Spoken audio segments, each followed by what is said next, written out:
Oke ya. Nah, sekarang saya mau, PowerPoint yang minggu lalu sudah siap ya. Saya akan tunjukkan, kita akan sekilas saja karena saya berharap kalian minggu lalu sudah berusaha mengerjakan soalnya, sudah mempelajari.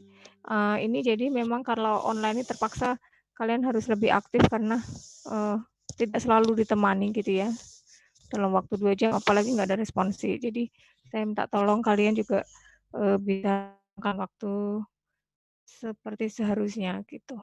Ya, ini saya akan buka PowerPoint-nya, kalau nanti, mmm, ada pertanyaan, eee, segera ya ditanyakan gitu, jadi jangan terlambat ya, sayang kalau telat. Saya akan tunjukkan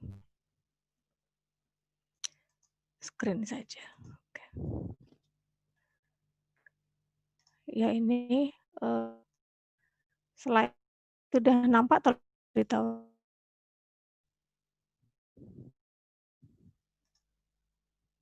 Sudah. Sudah? Oke. Nah ini,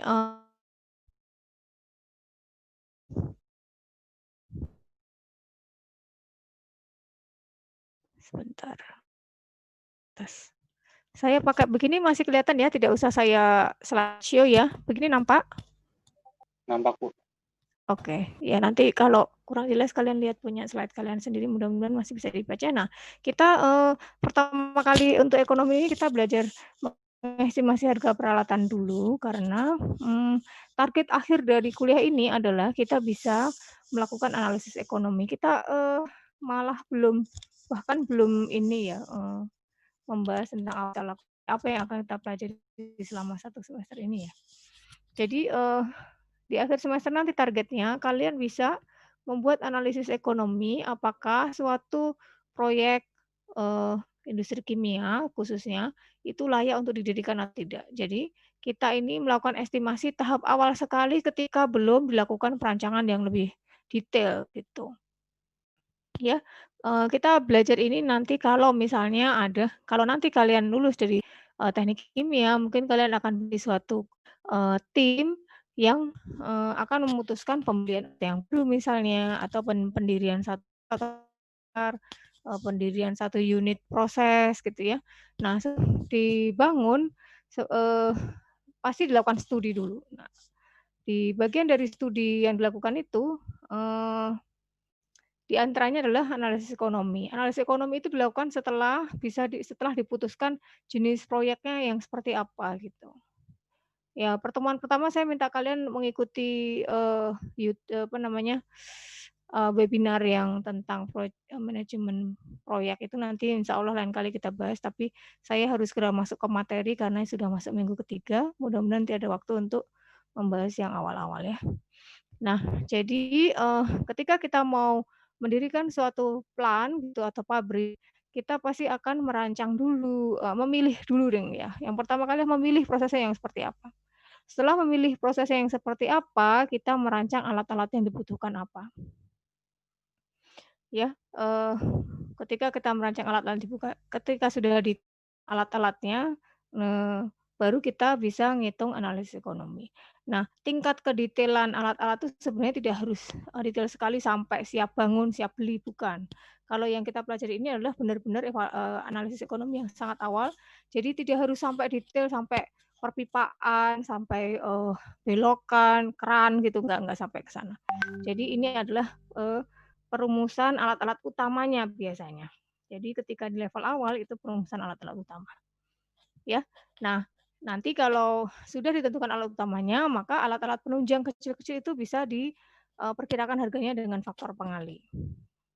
Oke. Nah, sekarang kita langsung aja ke topik. Nah, ini untuk anak-anak yang masih tingkat 2 mungkin adalah pernah kenal, pernah wajar ya, tidak apa, nanti ada, buku Wallace yang kalian bisa download tadi yang saya sediakan. Ada, buku yang judulnya Chemical Process Equipment. Nah, di dalamnya itu ada gambar-gambar nama-nama alat yang mungkin nanti kalian ingin tahu kayak apa sih, gunanya buat apa gitu. Kalau nanti ada nama alat itu bisa dicari di Wallace. Ya, mudah ketemu yang kalian cari. Kadang-kadang namanya itu, berbeda karena misalnya nama versi Amerika sama versi Inggris gitu suka berbeda, tetapi fungsinya yang kalian lihat nanti alat yang fungsinya sama. Nah, estimasi harga alat itu, ada beberapa caranya dari vendor, dari penjual, dari kurva estimasi, dan dari persamaan empiris. Dari ini ya kita nanya aja, ke penjual misalnya ketika mau membangun pabrik itu, kita nanya sudah membuat rencana, kita nanya-nanya kira-kira harganya nanti habis nanya ke vendor asli yang menjual. Jadi, estimasi yang satu ini, yang pertama ini lebih banyak resource yang harus dimiliki karena kita harus dan sebagainya gitu ya. Kalau zaman sekarang sih pakai internet, pakai, gitu bisa gitu. Kalau zaman dulu kan harus, mendatangi gitu ya, telepon gitu ya, sekarang bisa online gitu. Dan sekarang sudah mendunia jadi, global jadi, kita di Indonesia bisa beli dari manapun di seluruh dunia ini gitu ya, kalau zaman dulu beda lagi. Nah kalau, level pertama ini resource-nya lebih banyak, kemudian, juga harus dilakukan oleh orang yang punya wewenang untuk membeli gitu. Jadi misalnya, dan orang itu harus paham juga tentang alat yang akan dibeli. Kalau kita mau beli barang ke orang, kita kan mesti tahu dong yang mau kita beli ya. Penjual juga akan lebih suka melayani pembeli yang mengerti barang yang akan dibelinya gitu. Sekarang ibaratkan saja yang sederhananya adalah kalian mau beli HP atau mau beli laptop gitu ya. Terus kalian datang pergi ke, IBCC atau BEC yang tokonya banyak sekali dan, produknya banyak sekali jenisnya. Ketika kalian datang terus kalian mau beli apa? HP. HP yang gimana? Nah gitu, spesifikasi HP-nya kan harus tahu dong, mau nyari yang RAM-nya berapa gitu ya, yang bisa nyimpen file berapa, storage berapa besar gitu dan seterusnya. Kameranya yang kayak apa nih kualitasnya gitu, dan seterusnya. Jadi ada, spesifikasi yang jelas yang kalian mau gitu.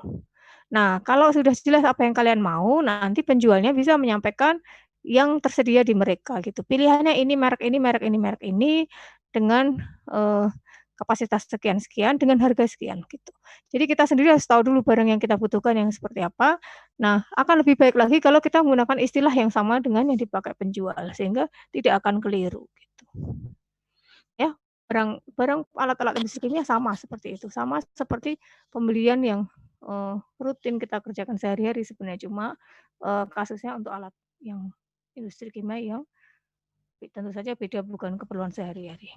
Nah, oke, jadi ini yang kalau yang datangnya orang yang mau beli gitu ya, misalnya kita mau belanja gitu ya, terus kita yang bawa uang sendiri tidak harus minta persetujuan orang lain, pasti lebih mudah dan kita lebih cepat mengambil keputusan.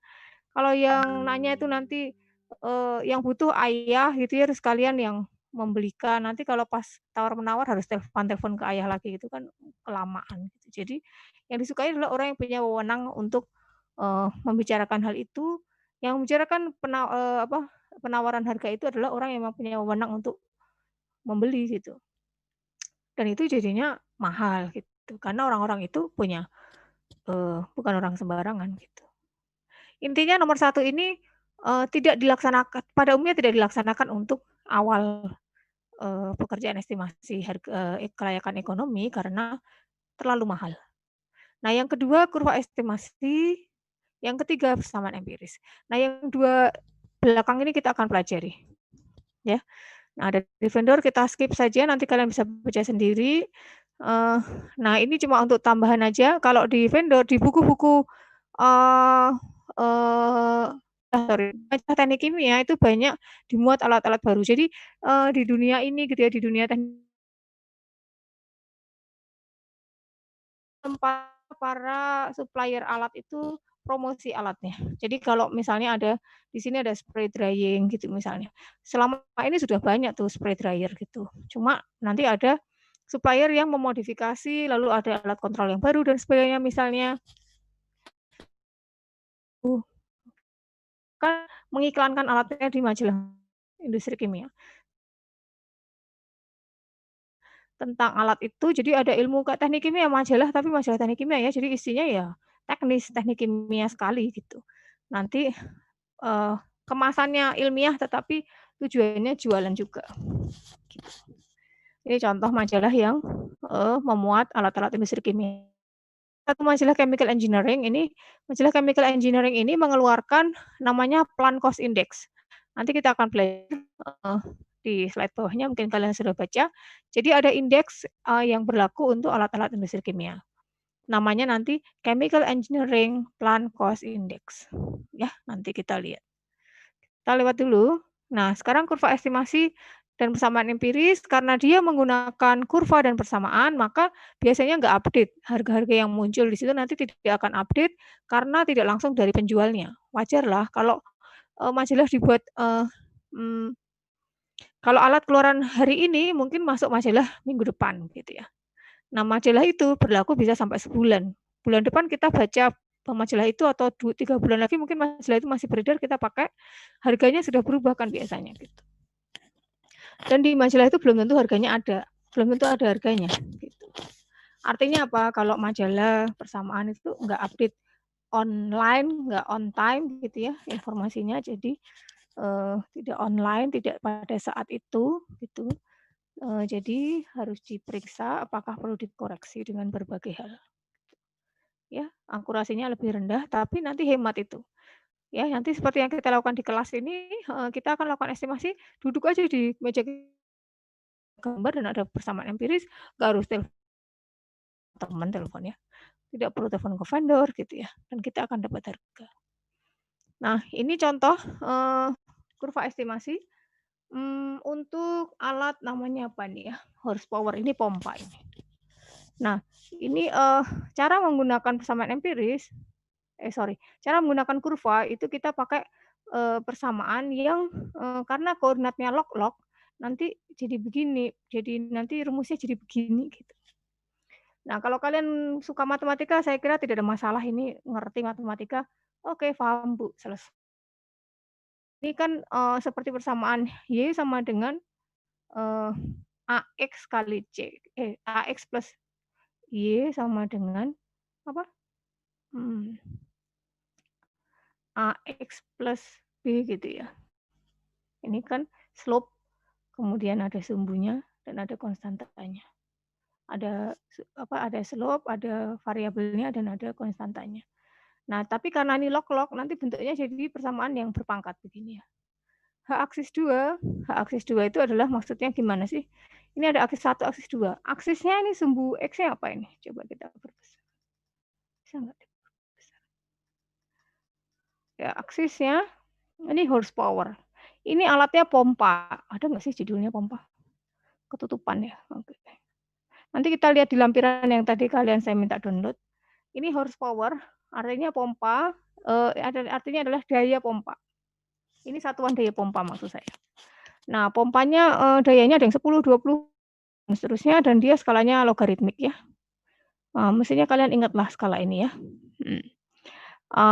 Kemudian harganya ini pakai harga $1.000 gitu ya.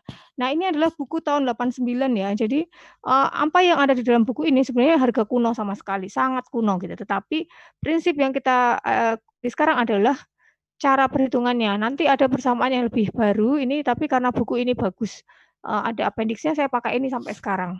Karena dia bukunya, tipis dan lumayan untuk, bekal kalian. Nanti literatur yang lebih baru ada.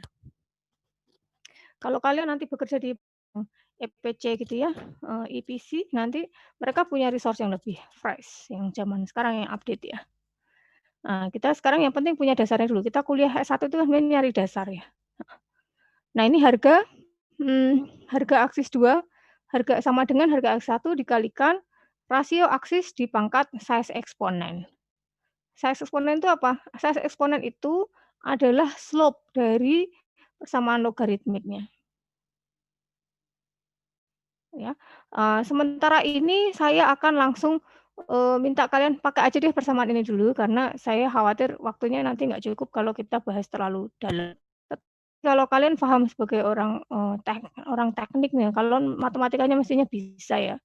Ini kalau, ada harga 2 buah harga di sini misalnya, diketahui harga aksis 1 misalnya diketahui salah satu aksis harga 200. Jadi kalau diketahui harga di 200, misalnya ya, kalau diketahui pada saat contoh ya ini pada saat 200 horsepower, harga yang resiprokal nih, reciprocating nih, 200, pompa 200 horsepower, harganya adalah, nah ke kiri, kira-kira 110.000 ya. Kelihatan ya? Bisa merespon salah satu. Ketika ada pompa 200 horsepower dan dia tipenya reciprocating, maka dia harganya sekitar 110.000. Ngerti nggak ini?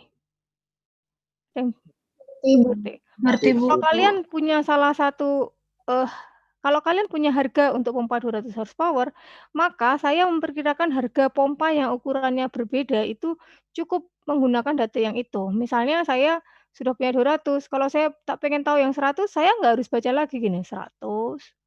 Oh, ini sekitar berapa nih angkanya? 60 sekian gitu. Nah, tidak harus baca kurva lagi, tetapi saya bisa pakai persamaan garis karena persamaan garisnya lurus. Kalau persamaan garis lurus itu kan berarti pakai persamaan garis lurus kan Y sama dengan AX plus B itu ya. Y sama dengan AX plus B. Kok bentuknya AX begini? Ya ini karena logaritmik.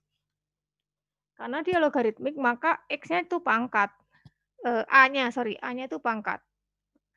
A-nya slope-nya itu pangkat ya. Nanti kalian pikirkan sendiri ya, saya tidak ingin membahas itu sekarang. Tapi kalian ikuti saja. Jadi kalau kalian punya salah satu harga alat untuk aksis 1, maka harga alat lain yang aksis 2 ukurannya dihitung dengan cara begini. Jadi kalau kalian punya pompanya 200 buah gitu, pabrik gede banget nih pompanya 200 buah. Kalian punya datanya cuma satu harga bisa ngitung semua ukuran yang lain gitu. Ya, jadi yang dipakai apa? Harga pompa 200 buah gitu ya. Ditambah nanti size eksponennya berapa, slope-nya ini.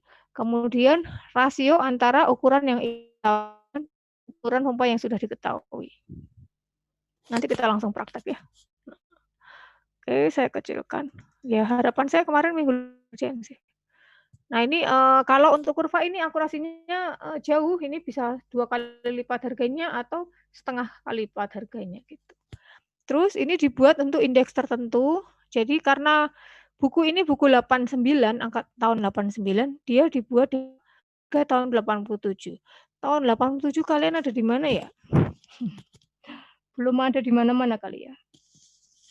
87 orang tuanya baru menikah kali enggak? Belum lahir. Belum, Bu. Ya jelas belum lahir itu mah jelas ya. Orang tuanya sudah menikah belum 87 ya? Belum kali ya? Belum. Iya. Nah, ini buku sudah lama sekali memang. Jadi tetapi masih valid teori perhitungan estimasi ini masih valid sampai sekarang. Nah, untuk 87 Chemical Engineering Plant Cost Index itu 320. Gitu ya. Dilihat dulu ya angkanya. Nanti kita lihat apa sih CEPC ini, Chemical Engineering Plant Cost Index. Plant itu tulisannya kayak tanaman itu, tapi plant itu kan kalau di teknik kimia artinya pabrik. Ya, plant tanaman itu, plant PLANT. Jadi ini Chemical Engineering Plant Cost Index. Ya, diingat dulu kalau 87 CEPC-nya 320. Nah, oke. Nah, ini saya tulis slope-nya adalah size eksponen. Biasanya harga tidak proporsional skala log-log sehingga slope adalah size eksponen. Kita next dulu. Jadi kalian punya tugas untuk pelajari lagi ya. Nah, ini kalau ada kurva yang melengkung, ini kurvanya ini sebenarnya ini tenggelam dalam garis-garis tertutup garis. Ini kurvanya ceritanya melengkung gini. Melengkung set. Nanti kita lihat aslinya ya. Nah, melengkung. Nah, ini ada slope-nya kan beda-beda. Slope itu kan garis singgung dari kurva itu. Ini ceritanya kurvanya melengkung sehingga ada 3 garis singgung. Yang biru Tosca ini, kuning dan oranye gitu. Yang bawah ini ada pink dan hijau. Ini juga slope-nya ada 2 garis singgungnya karena kurvanya melengkung. Nah, kalau yang tadi contohnya adalah slope yang linier, yang ini melengkung. Kalau melengkung gimana makanya? Slope-nya. slope-nya dipakai untuk rentang X tertentu. Kalau begitu kan yang hijau cuma di sini, nanti di bawah sini nggak berlaku. Kan dia slope-nya di sini, ya garis singgungnya. Nanti ketika melengkung begini, ini kan slope contoh nih ya, contoh pengaduk, agitator pengaduk. Ini yang atas ini yang apa, yang turbine, yang turbin itu yang atas, ini ada 3, di sini tertulis di bawah gambar, untuk turbin itu horsepower-nya di atas 30, ini 30 di sini nih. Itu slope-nya 0,68, 0,8 itu yang oranye ini. Kalau antara 4 dengan 30, antara sini, selebar ini, di sini nih, segini, slope-nya adalah yang kuning, kuning tua ini. Kalau kurang dari 4, ini angka 4, berarti 0,23. Kalian bisa lihat ya angkanya lebih kecil, lebih landai, lebih kecil. Ini makin curam, makin besar angkanya. Nanti berlaku slope ini hanya di rentang-rentang yang disebutkan. Propeller juga begitu. Oke ya, nanti next slide. Kalau ada pertanyaan bilang ya. Temen aku. Enggak, temen aku bilang tiba-tiba.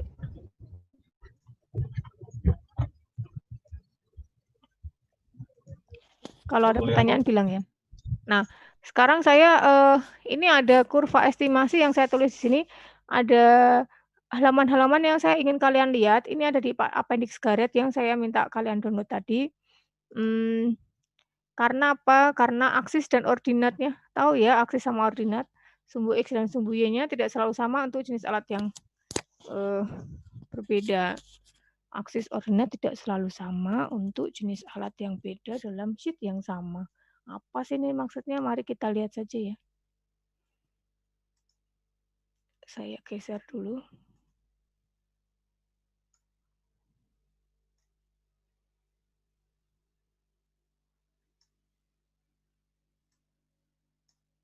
Ini saya mau lihat.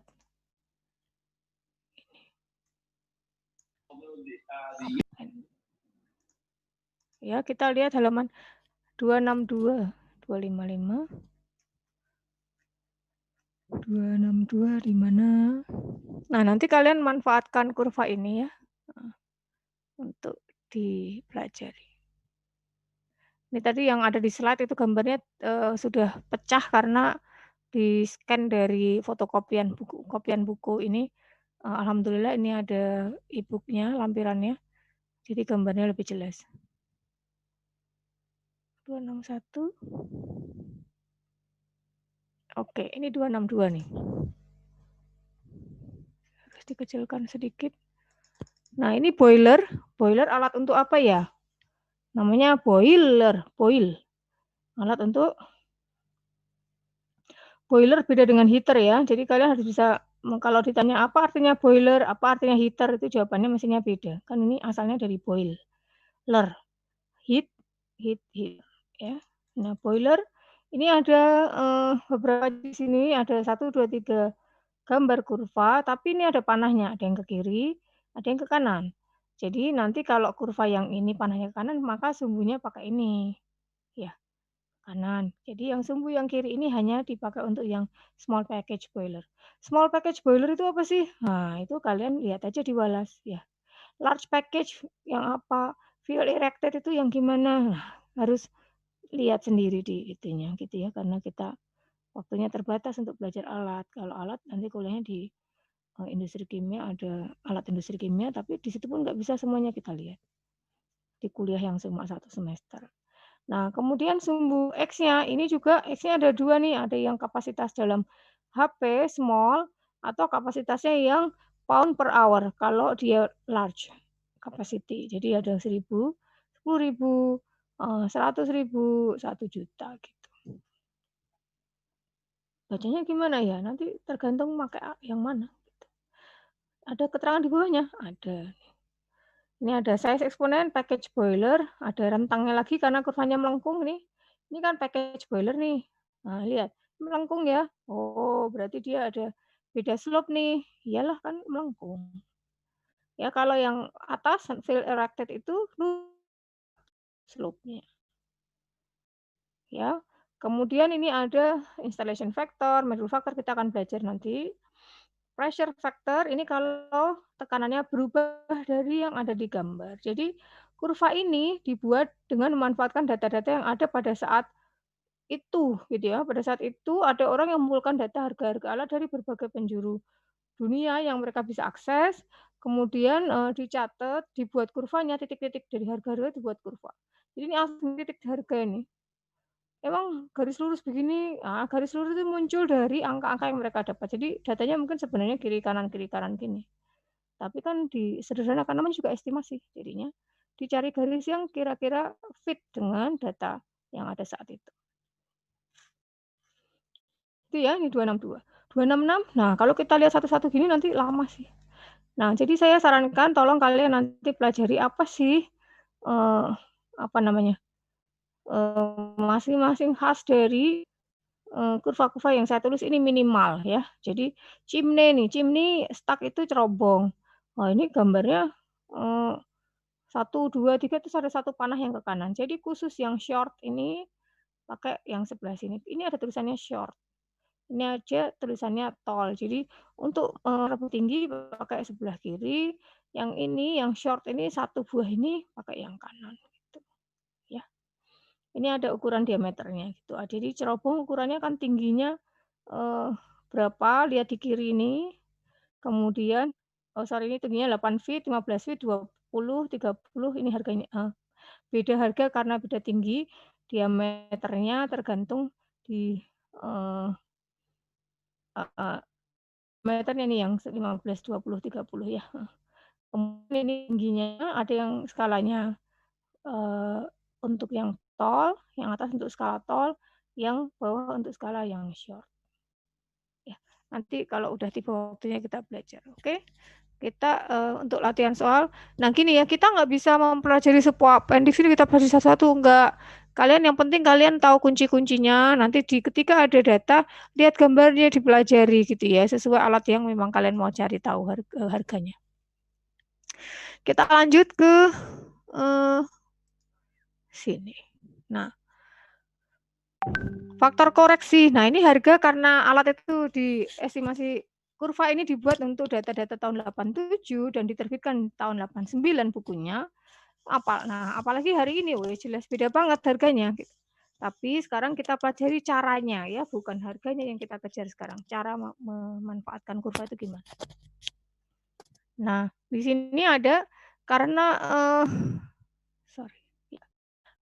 kita punya suatu harga alat, maka kita mengoreksi harga alat kapasitas yang berbeda dengan size eksponen.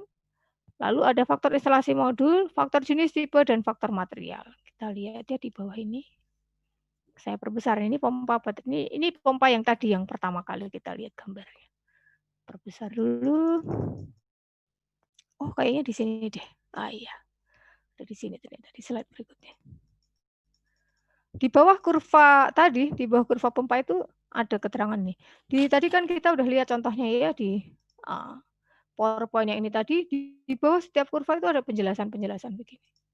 Jadi kalian kalau pas memanfaatkan gambarnya, kurvanya, perhatikan keterangan di bawah yang masih relevan, yang mana itu harus dilihat. Siapa tahu kalian butuhkan. Sampai mana tadi? Di mana tadi? Kita pakai apa ya tadi?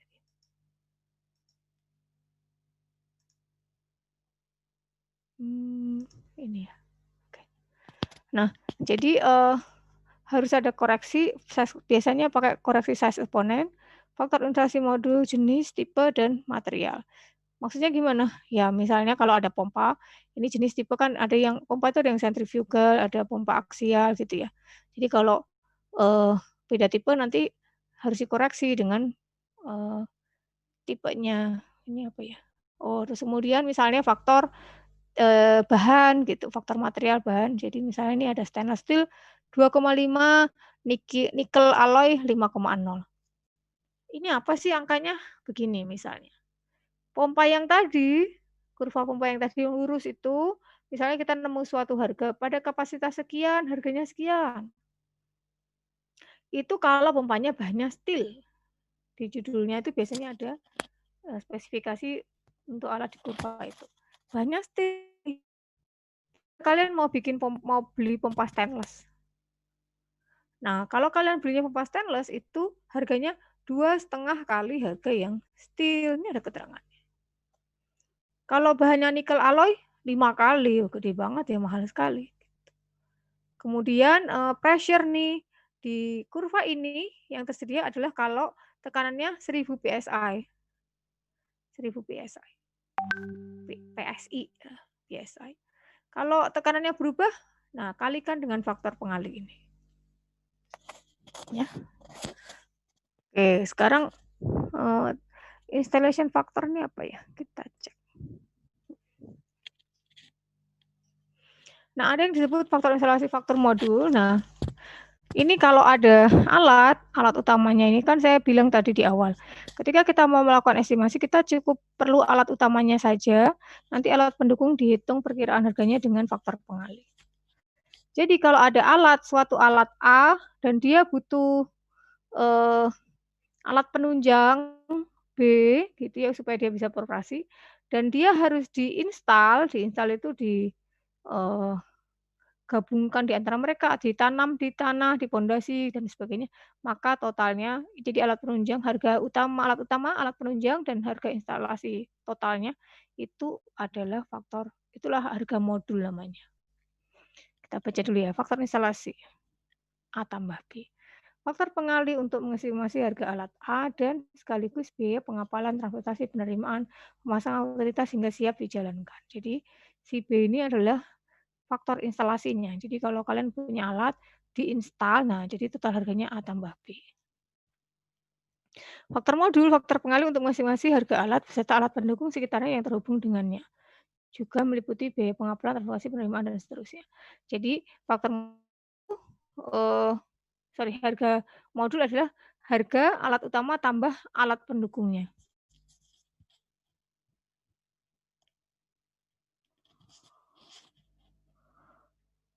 Oke ya. Bentar nih jelas kayak. Kita contoh kasusnya gimana sih? Nanti mungkin kalau ada keliru saya koreksi ya. Contohnya apa? Rotary dryer. Rotary dryer itu bentuknya begini. Duh, belum ngerti rotary dryer nih. Oh, ini ada gambarnya. Ya. Di Walas juga ada nanti. Rotary dryer itu bentuknya kayak drum gitu ya, yang dia diputar. Jadi ini ada tengah biru ini seperti rantai gitulah untuk memutar dia. Jadi ini bentuknya drum, jadi kayak silinder gitu ya, berputar. Namanya juga rotari, jadi dia harus berputar. Jadi ada rotary dryer, cara kerjanya gimana? Nanti kalian belajar di alat industri kimia harusnya. Cuma bayangkan bahwa dia pengering. Pengering yang berputar berarti bagaimana cara kerjanya ya? Nah, itu nanti kalian akan belajar. Bahan yang dikeringkan itu ditaruh di permukaan. Biasanya ada di permukaan luar dari ini, tapi masih di dalam ya, maksudnya ada di permukaan silindernya.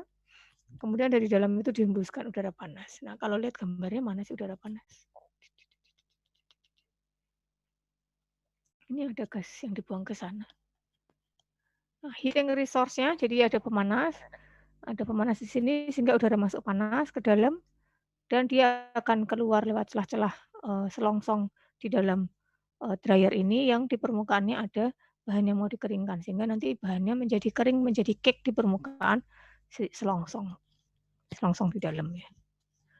Ya, nanti kalau sudah kering bisa dikeluarkan, dijalankan lewat conveyor gini. Tergantung bahannya ya, kalau bahannya bentuknya bongkah-bongkah atau ini kan bisa dikeluarkan begini. Ya, nah ini adalah dari sisi dryernya aja. Ketika dia kita beli, nanti kita minta biasanya sampai dipasang pakai pondasi. Sebelum alatnya datang, maka harus di lokasi yang mau dipasang harus siapkan pondasinya, harus siap. Sudah dibuat pondasinya, nanti tinggal pasang. Nah, kalau modul, nah nanti ini kan dari rotarinya hanya ini, dryernya cuma tengah ini. Nah, kalau faktor modul, harga modul adalah termasuk alat-alat yang lain kayak ejektornya ini, kemudian ada hopper, kemudian heater resource itu tambahan sebenarnya. Ini gambar ini sama dengan ini ya, cuma di balik ini apa namanya?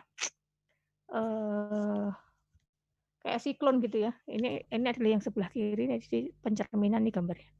Ini pemanasannya di sini, heaternya, heating resource-nya. Gitu. Ya, di sini adalah hasil misalnya ditampung di bawah sini. Kita lihat ini contoh kasus bahwa apa tadi rotary dryer itu bisa sebesar ini, bawanya pakai truk tronton roda berapa ini, serem, berat. Nah ini ada datanya yang disebut rotary dryer itu faktor instalasinya apa, modulnya apa, saya minta kalian baca sendiri ya. Oke, kesimpulannya kalau instalasi itu hanya alat itu terpasang, kalau modul adalah alat itu terpasang dengan alat-alat pendukungnya. Contohnya apa sih? Kalau kalian beli HP ya atau laptop gitu ya, kalau beli HP itu kan HP-nya aja yang kita beli. Nah, faktor alat pendukungnya adalah charger, headset gitu ya. Atau cover-nya, cover itu supaya anti gores, apa itu pendukung. Ya, sebenarnya alatnya kan cuma HP. Kalau beli laptop juga begitu, laptopnya saja. Pendukungnya apa? Mouse, chargernya juga, tasnya, key apa? Buat tempat mouse itu mousepad ya gitu dan seterusnya. Jadi itu pendukung itu diperlukan. Kalau kalian nggak punya charger, nanti alatnya laptopnya mati ya, selesai gitu ya baterainya. Seperti laptop juga, HP juga kalau nggak ada charger nggak bisa beroperasi, kalau habis selesai gitu. Jadi kalau faktor modul itu ditambahi dengan alat-alat yang terkoneksi langsung pada alat utama itu gitu ya, yang digunakan langsung. Kalau nggak ada nanti sulit fungsinya, nggak lengkap, nggak bisa beroperasi gitu ya. Ini sampai saat ini, sampai sekarang masih bisa dipahami apa yang saya jelaskan? Waktunya udah hampir 1 jam nih. Tolong merespon dulu. Sampai sini ada yang mau ditanyakan? Masih jelas ya? Masih mudah kan? Nanti kita tinggal bagaimana prakteknya ya. Nah ini contoh tadi yang saya bilang, harga alat ngitungnya begini, tinggal pakai. Kemudian kalau faktor modul begini, tinggal kali faktor modul. Faktor modul itu yang mana sih?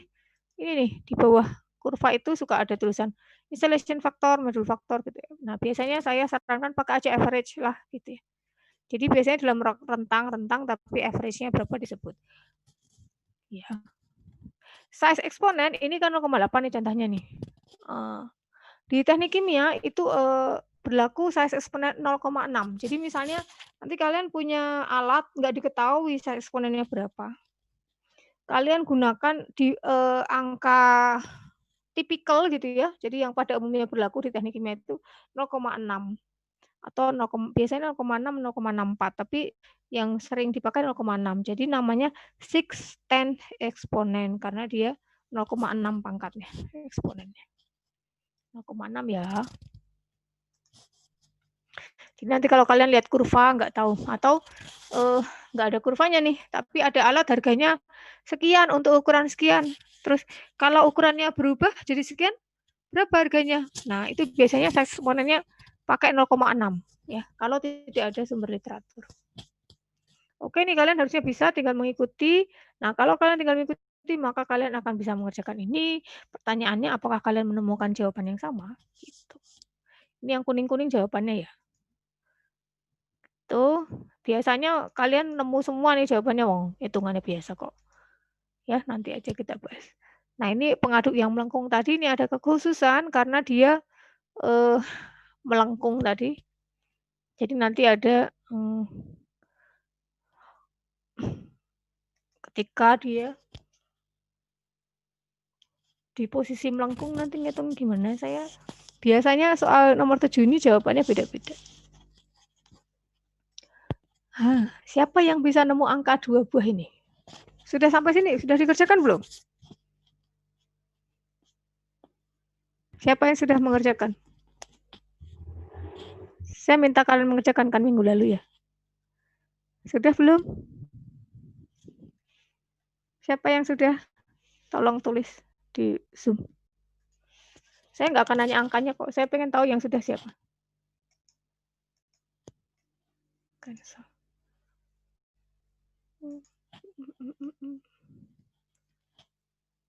Bisa lihat, sorry. Ya, belum pada ngerjain ini. Harus ngerjain ya. Kalau nggak ngerjain gimana dong? Tolong dikerjakan ya, ini dikerjakan saja.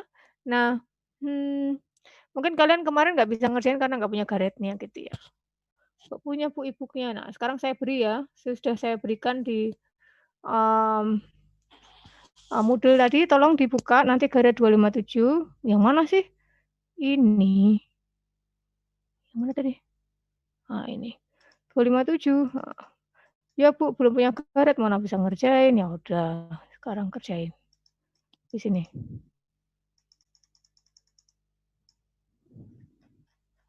Ini Bu.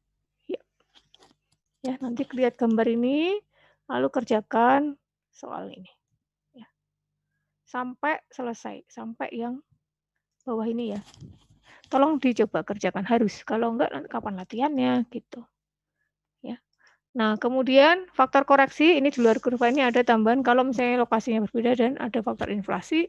Lokasi ini sekarang ini sudah nggak berlaku sebenarnya karena kita sudah global gitu, dunia kita sudah dunia global. Jadi harga di sini dan di sana itu sama. Orang bisa beli di Indonesia atau beli di Amerika atau di mana itu harganya sudah dicantumkan di internet. Jadi ya sudah itu harganya. Tidak perlu faktor lokasi lagi. Apa sih faktor lokasi? Ya kalau dijual di Bandung berapa, kalau dijual di Jakarta berapa, kalau dijual di Garut berapa gitu misalnya, dijual di Jawa Timur berapa gitu misalnya. Ya, jadi harus ada faktor-faktornya. Apa ini barusan? Ya. Nah, kalau faktor inflasi ini kalau beda tahun atau beda waktu. Pada tahun sekian, pada tahun 2015 harganya sekian, tahun 2020 berapa? Nah, gitu. Nanti kita cari contoh soalnya. Nah, ini faktor lokasi ada di garis tahun halaman 42 ini sudah nggak relevan ya, tapi saya kasih lihat supaya kalian paham bahwa nanti harus dikali faktor pengalih kalau zaman dulu. Nah, ini contoh soal yang lain lagi. Silakan nanti coba kerjakan ini sama nggak ya dengan tadi saya kok lupa sih. Tapi ini harus kalian coba ya. Oke. Nah, sekarang faktor inflasi. Oke, sampai sini dulu. Kayaknya kalian jadi pada belum ngerjain ya? Tolong kalian kasih respon. Yang sudah siapa? Saya stop dulu share. Ada yang sudah mengerjakan nggak? Nggak usah malah. Oh ini belum.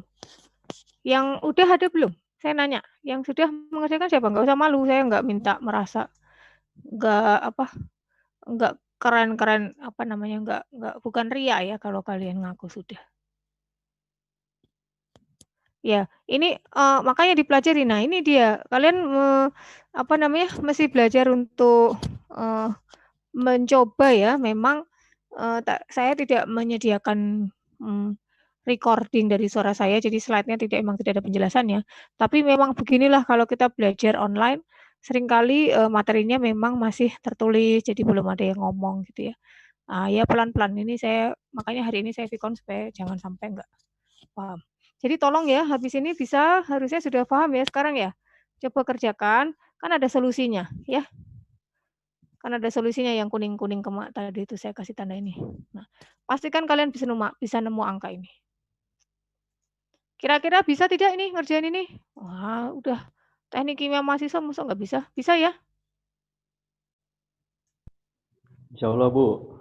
Ya, coba dulu harus bisa. Nanti saya tagih ya minggu depan sebelum hari Jumat, insya Allah saya akan nagih. Jadi kalian kerjakan dulu. Saya belum putuskan kapan saya akan minta pekerjaan kalian, tapi ini wajib karena minggu depan kita harus segera move on ya ke materi yang lain. Gitu. Jadi tolong dikerjakan supaya saya langsung tahu kalian ngerti apa enggak. Tapi harusnya ngerti. Kalian diskusi ya, kan sudah ada kelompok. Ya. Silakan kerja berkelompok seperti yang sudah kalian tulis di forum ya. Boleh di kelompok. Supaya diskusi, kalau diem aja ini nanti nggak paham. Oke, saya akan lanjutkan ini sudah jam 2. Kita lanjut lagi.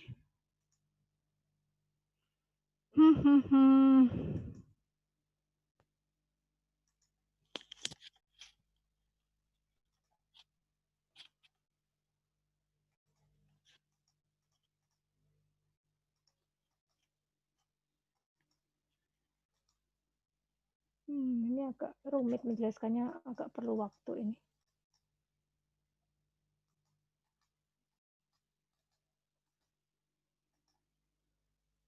Ini faktor inflasi.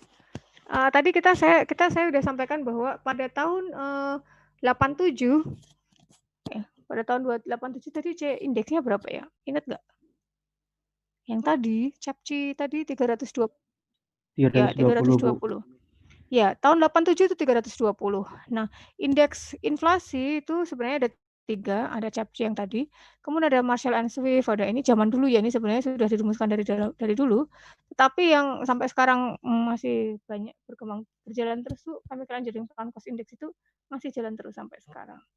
Di majalah Chemical Engineering itu rutin setiap setiap 3 bulan itu pasti menyiarkan angka indeks tahun bulan ini sekian-sekian gitu. Nah, contohnya gimana nih contoh?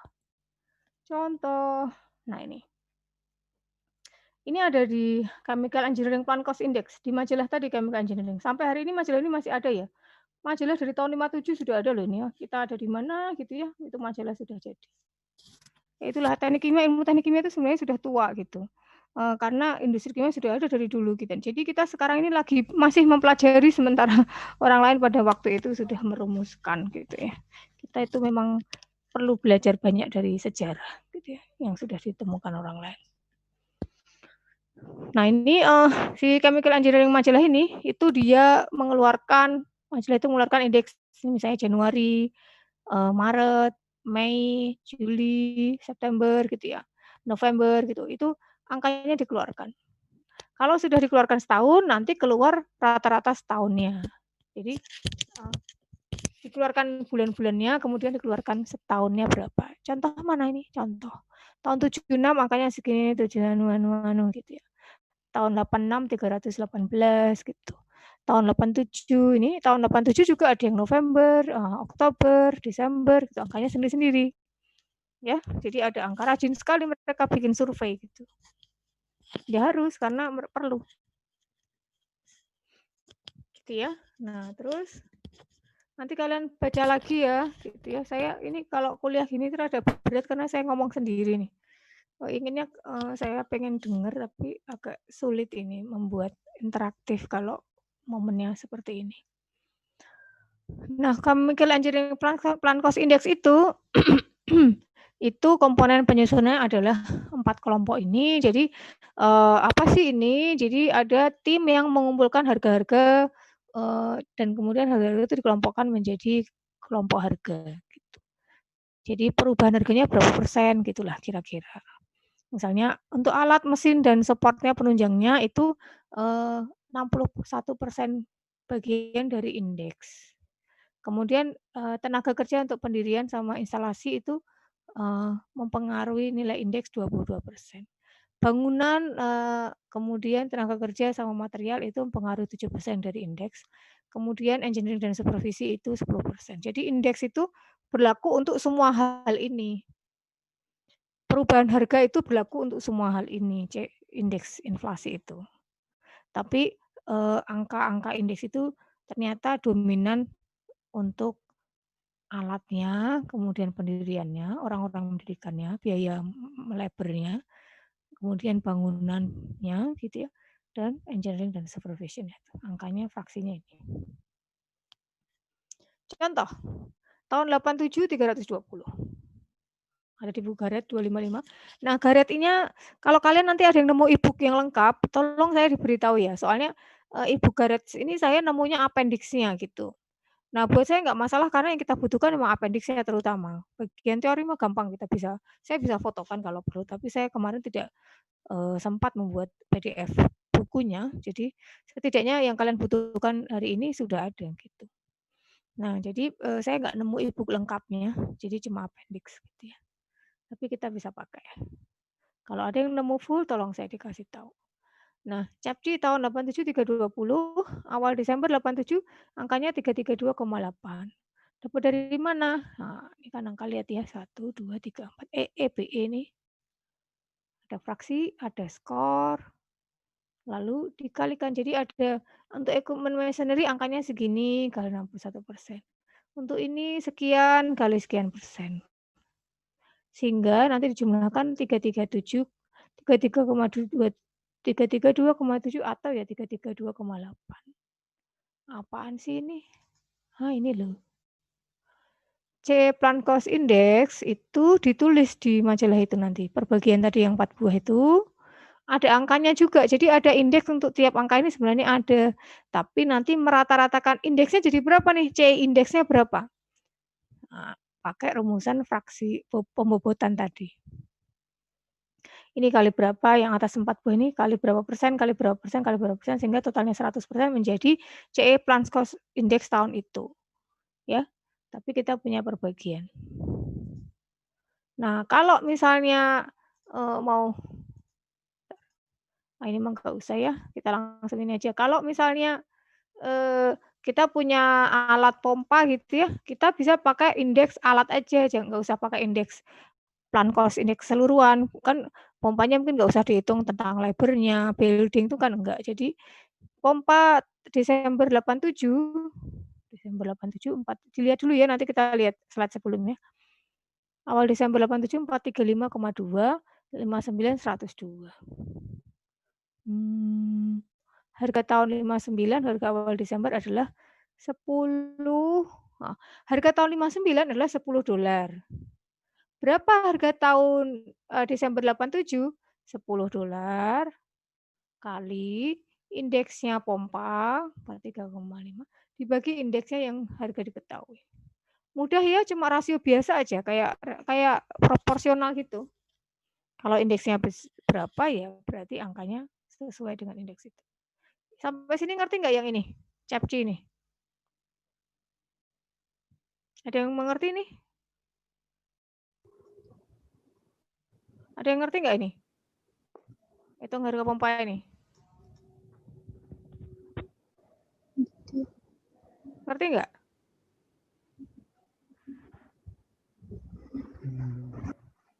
Kalau ada pompa harga tahun 59 harganya $10, berapakah harga tahun Desember 87? Gitu pertanyaannya. Pada Desember 87 harganya adalah $10 dikalikan rasio antara dua indeks gitu aja ya. $10 kali indeks yang mau dicari per indeks yang sudah diketahui. Coba lihat ini. Lihat ya, dan ini kalian bisa ngerti kalau kalian sudah mengerjakan sih memang. Kalau kalian belum mengerjakan sama sekali ya emang nggak ngerti. Jadi tolong ya, tolong kerjakan soal yang itu. Nanti kalian sambil ngerjain bisa insya Allah. Oke, kita lanjut dulu. Ini nggak perlu ya sampai situ dulu. Nah, nanti setelah itu kita akan ke persamaan empiris. Persamaan empiris ini kalian nanti bisa baca contoh soalnya. Ini sebenarnya ini tidak perlu sedetail itu. Kayaknya kalian kalau bisa langsung latihan soal aja. Ini contoh penukar panas tipe ini harganya berapa. Nah, nanti ini kalian langsung coba kerjakan juga. Jadi selain yang tadi, kalian coba kerjakan juga dengan persamaan empiris, tapi saya harus menunjukkan persamaan empiris yang mana. Nah, ini ada perkiraan contoh soal juga, tolong dikerjakan. Ini jawabannya sudah ada, jadi saya kasih soal, sudah ada jawabannya ya. Ya, jadi tolong coba kerjakan, toh jawabannya sudah ada. Jadi harusnya kalian bisa. Ya. Nah, sekarang saya mau tunjukkan yang mana sih persamaan empiris. Jadi tugasnya mengerjakan soal yang awal-awal tadi yang pakai garet, lalu nanti kerjakan ini juga yang pakai walas. Walas yang mana? Walas. Ini saya sudah sediakan juga tadi di Moodle. Tolong nanti di ini ya, dibuka. Nah, ini yang nggak perlu saya tutup dulu supaya nggak terlalu berat.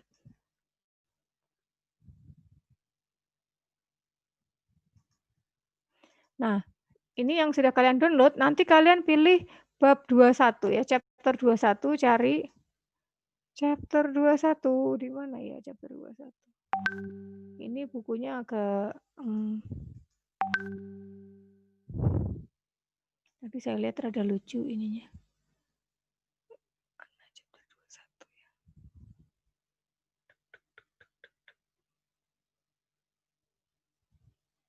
Ini saya ngomong sendiri atau kalian masih di situ nggak ya? Takutnya saya ngomong sendiri nih. Masih. Oke, cari chapter 21. Nah, ini nanti di buku Wallace ini banyak gambar-gambar dan teori alat-alat ya. Ini bab 16 nih baru. Mana 21?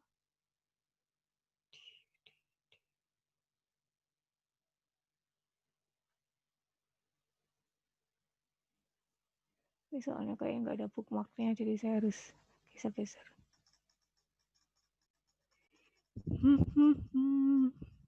Mana dia? Kenapa tidak nampak? Sini atau kelewat?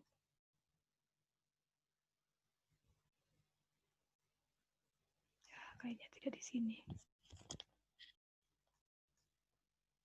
Bentar, saya periksa dulu tadi perasaan ada bookmarknya kok nggak ada ya sekarang. Ini apa? Cuma ini babnya hilang, jadi ini karena entah bajakan atau gimana jadinya. Ininya tulisan bab tuh berubah jadi aneh begini. Nah ini, cari yang judulnya cost of individual equipment. Nah ini dia ya. Cari bab ini ya nanti untuk perhitungan harga alat. Ya. Nanti kalian ikuti saja prosedur. Nah ini kita lihat dulu ya. Kalau estimasi harga alat menggunakan persamaan empiris, di buku Wallace ini ada tabel 211, Index of Equipment.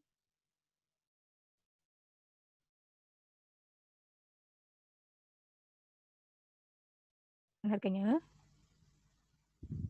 Wah ini panjang nih. Lagi sih. Ini ada contoh soal juga ya, kalian cari contoh soal di sini, pemanfaatan ini. Kemudian tabel 2 ada multiplier, multiplikasi yang sama seperti yang tadi. Gimana? Ke slide contoh.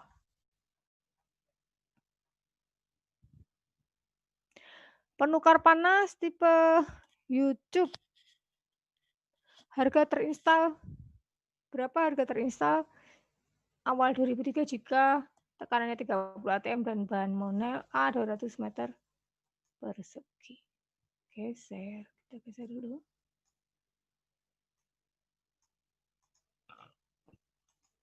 Ini geser ke kiri.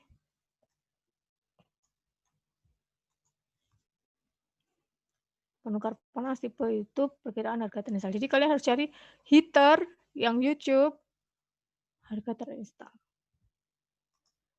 Kerjanya gimana? Lihat tabel 211, HE ada di nomor berapa, kemudian jenisnya apa, faktor instalasi berapa. Oke. Jadi cara mengerjakannya, tadi kan pemanas.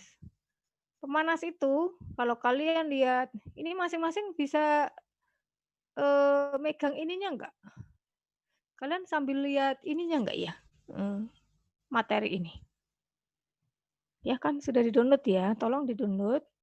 Lihat, di tabel 211 ini adalah daftarnya, index equipment. Jadi daftar alatnya. Agitator, kompresor, conveyor, cooling tower. Nah, bawah-bawahnya ini adalah jenis-jenisnya. Misalnya kompresor, turbine fans, bawahnya itu penjelasan dari ini. Bukan penjelasan sih, maksudnya alat-alat yang berkaitan dengan yang pertama kali disebut. Atau sejenis gitu, yang sejenis. Jadi ini kelompok alat yang sejenis. Conveyor, belt gitu, mana yang paling mudah ya? Nah ini, heat exchanger. Heat exchanger itu jenisnya ada yang saline tube, double pipe, air cooler. Jadi bawah dari yang pertama kali disebut itu biasanya jenisnya di sini. Biasanya ya. Pompa ada yang sentrifugal, ada yang vertical mixed flow, ada yang vertical axial flow, ada yang gear pump gitu. Jadi di bawah yang di samping nomor ini, jadi yang di samping nomor itu ada jenisnya, bawahnya itu tipe-tipenya gitulah. Motor. Gitu. Nah, sekarang heater ini tadi apa? Saline tube. Tadi soalnya apa? Penukar panas, berarti heat exchanger. Heat exchanger. Tipe YouTube itu gimana? Nah, yang belum pernah kuliah alat apa namanya? Perpindahan panas mungkin bingung YouTube itu apa? YouTube itu taunya yang di video itu gitu, bukan YouTube. Ya, jadi kalian nanti bisa lihat di buku Wallace tadi di depan. Ini kalau dilihat di kalian apa namanya? Kalian masukkan find YouTube gitu nanti keluar sih gambarnya. Nah, ini YouTube itu salah satu jenis dari yang saline tube. Bukan double pipe, bukan cooler. Berarti penukar panas tipe YouTube itu ada di nomor 11. Satu-satu di nomor 11. Heat exchanger soalnya nomor 11. Nah, habis itu kita lihat Tabel 212 nomor 11. Ini nomor 1, nomor 2, 11 mana? 2, 11. Nah, 11. Selanjut. Oh, ini dia selanjut. YouTube. Nah, ini dia YouTube. Ya. Gimana makainya? Nah, diikuti aja ya prosedur yang ada di sini.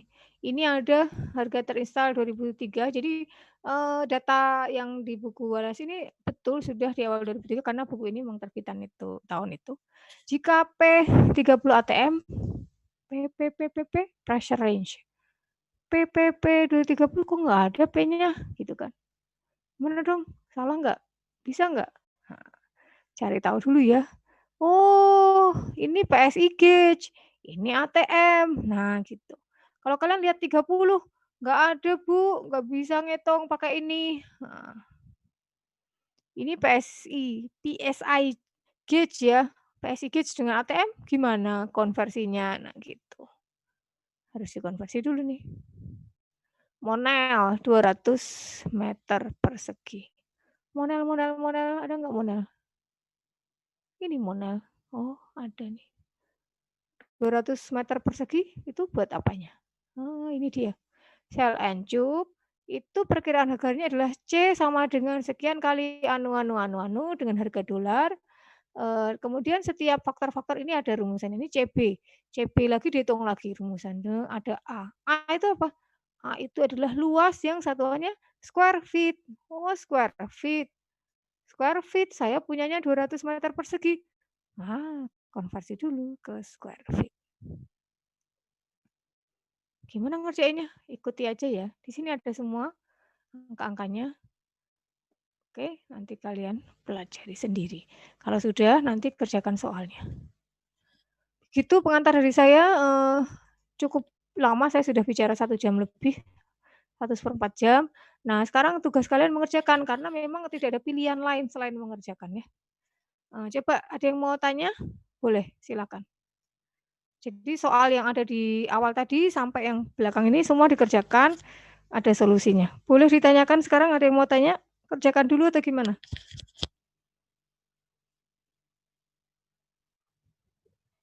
Mau saya panggil nih. Ya, Bu. siapa ini?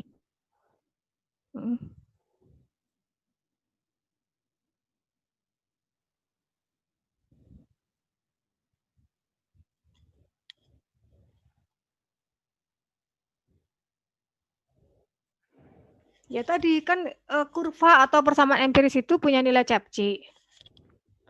Nanti kalau kamu, nah itu kan data tahun 87, tahun 2003 gitu ya. Jadi kalau persamaan empiris, kalau yang kurva itu kita pakai Capci 320. Karena 87 ya. Jadi kurva itu semua data harga di kurva itu harga tahun 87 dengan Capci 320. Hari ini Capci itu sekitar 600-an sekian gitulah.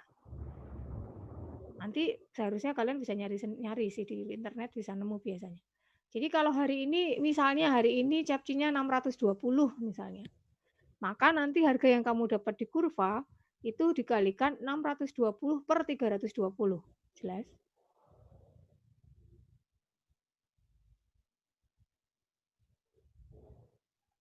Ya iya, kan kamu memang punya datanya tahun 87. Jadi dibuat proporsional gitu. Harga waktu itu berapa, maka harga sekarang adalah harga waktu itu dikali C indeks hari ini per yang 87. Itu kalau yang di kurva yang persamaan empiris itu Capci-nya enggak 320, Capci-nya sekitar tadi 325 atau berapa gitu. Karena tahunnya lain, tahunnya bukan 87 tapi tahunnya tahun 2003. Atau 2000 berapalah tadi, nanti dibaca di slide itu ada. Nah, karena beda tahun maka Capci-nya berbeda. Jadi kalau kita pakai kalau kita pakai persamaan empiris, nanti harga tahun sekarang adalah harga tahun 2003 tadi dikalikan C indeks hari ini per C indeks 2003. C indeks 2003 berapa? Ada di slide. Gitu, ada pertanyaan lagi? Kalau saran saya dikerjakan dulu aja. Belum pernah mengerjakan, Raffi? Nah, iya karena sekarang kerjakan dulu, nanti sambil jalan kalian akan nemu sesuatu atau bisa oh begini gitu. Karena kalau belum mengerjakan memang nanti masih blank ya, masih abstrak. Jadi silakan dikerjakan dulu karena toh di situ ada solusinya.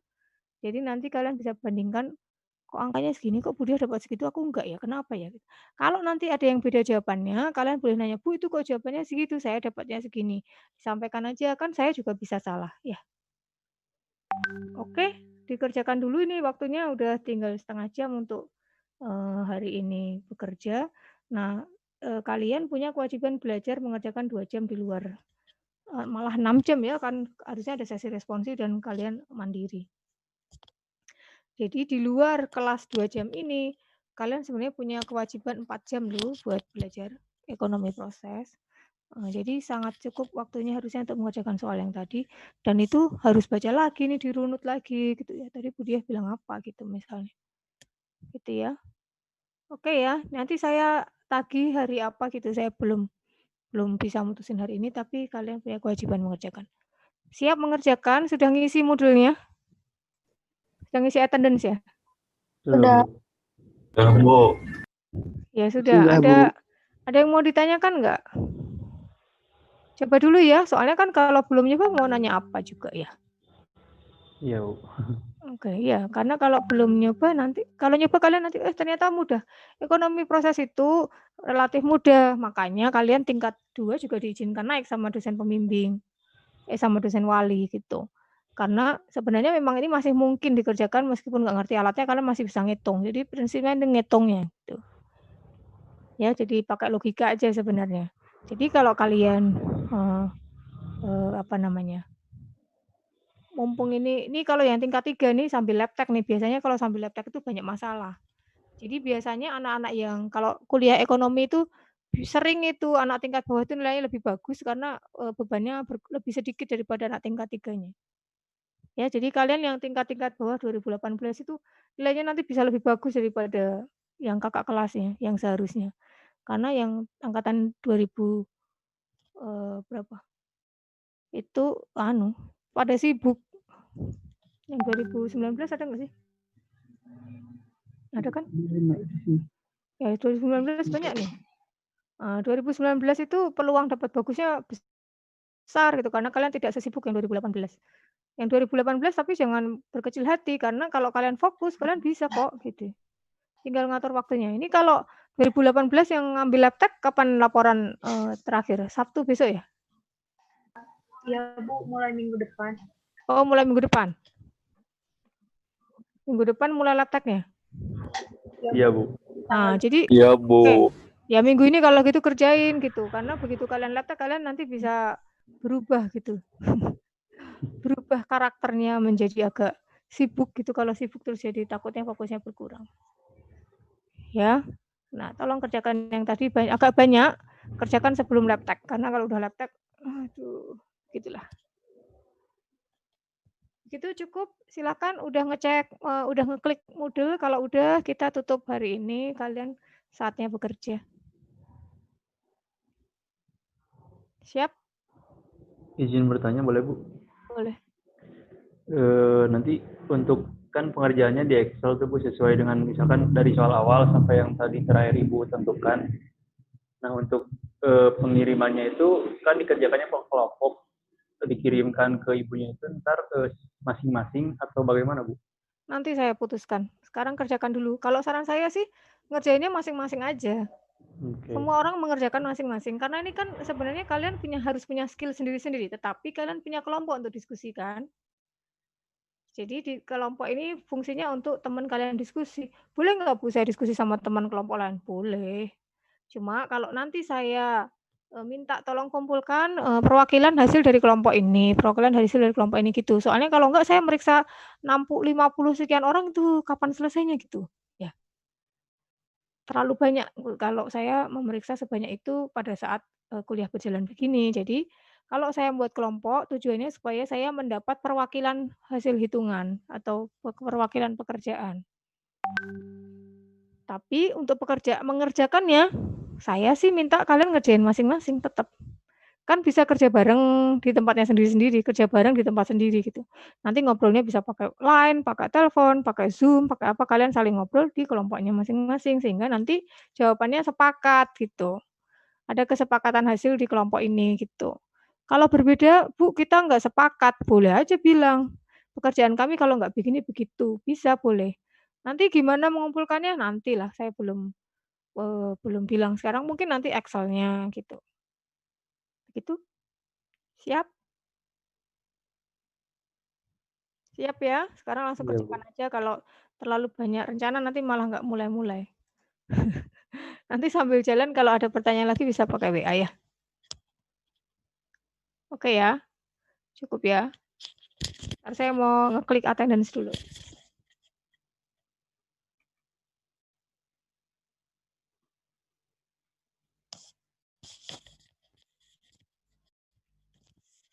Oke, kita bisa akhiri kayaknya. Ini kok salah nih, sebentar. Rafli bisa tutup pakai doa?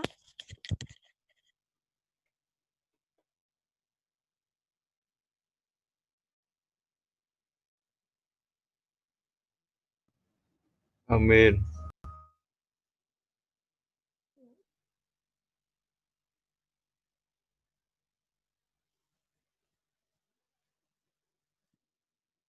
Oke, terima kasih. Selamat mengerjakan. Kalian boleh mengerjakan pakai Excel ya, tidak harus pakai kertas, tapi kalau pakai kertas juga boleh. Silahkan kerjakan. Ya, Bu. Sampai ketemu Makasih, lagi. Bu. Ya, ketemu lagi di Terima kasih, Bu. sama-sama. Bu. Mangga, silakan boleh meninggalkan Zoom. Saya tungguin sampai kalian keluar.